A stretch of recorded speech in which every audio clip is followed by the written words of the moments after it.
So when it comes to increasing productivity of your workforce, what I want you to forget about carrots and sticks. I just want your honest to goodness to forget about it and forget about motivating people. This is the question, right? And we started with this. How do we really engage our employees? Remember Pele. How do we really get people fully in the game? Not just temporarily, right, but over time. So engagement is on a continuum, naturally, like any other physical or psychological construct, right? So you imagine my first day of work to my last day of work, which, by the way, in 2 months, I wrote my resignation letter. I shared it with a friend who read it and said, Paul, I need to tell you something really important about the real world. It's called Cobra. So I had to wait. I had to wait 1 more month, and then I was most happy to turn that in. Okay.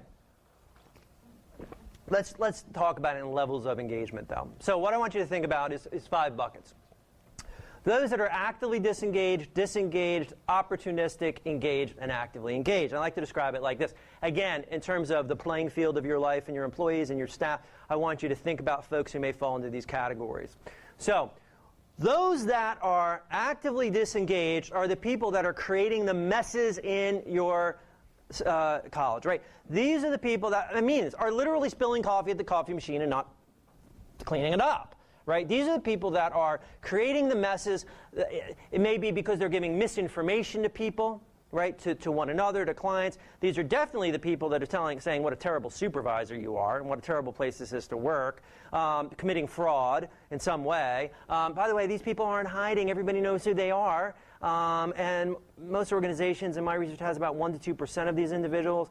I really encourage you to help escort them, transition them into another place. They don't want to be there any more than you want to be there. Again, go back to my hypothesis that we have employees at hello, so people don't enter in this state. They just don't. So what we're going to talk about is why that occurs and what we can do to actually impact that. Now, the folks that are disengaged, these are the people that walk by the mess and they say, not me, not on me, right? They're doing whatever they can to fly under the radar. You know what I mean? You got these people, they're just like, I'm going to do my job. I'm not going to, look to do anything else, right? Those are people who I call disengaged. Now, we have people that really, they hope not to see the mess, right? Whatever that proverbial mess is in your organization.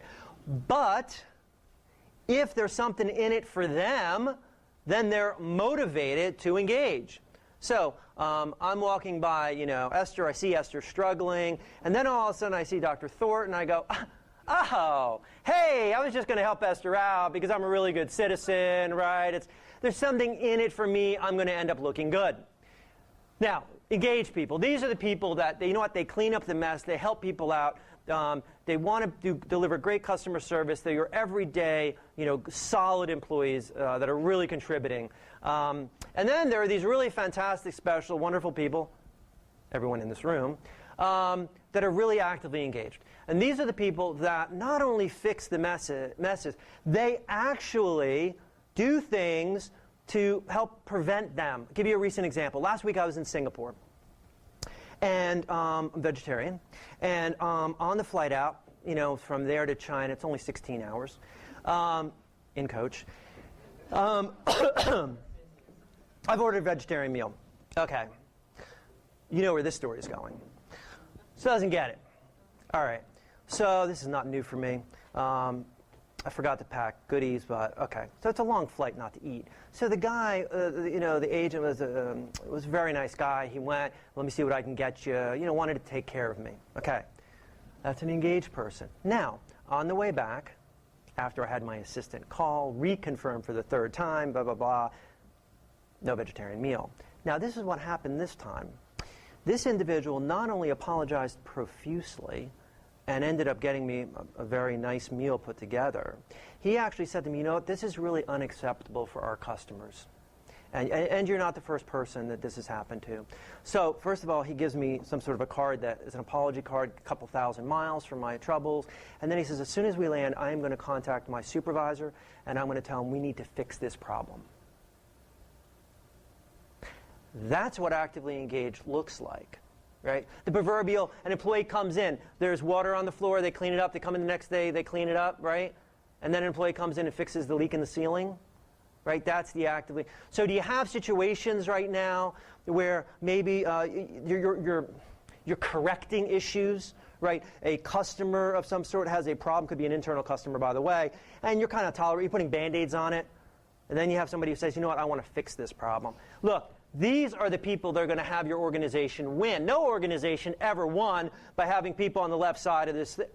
You go out of business, right? And even now, as educators, you're in a business, right? You got to really get that. There's competition for your customers. So, here's the question. How do we jump on this giant needle and pull it to the right, and what would it mean to our organization? Think back about the data, the research around the impact of actively engaged employees. And what I'll encourage you to do, and there's an image on this, is maybe for yourself map out, where do my employees fall? And I got to be honest with you, if 100% come here, you're probably not being honest with yourself, because I really have yet to see that. Unless maybe you have one. Okay, so how do we move the needle and get our staff fully in the game? That's the question.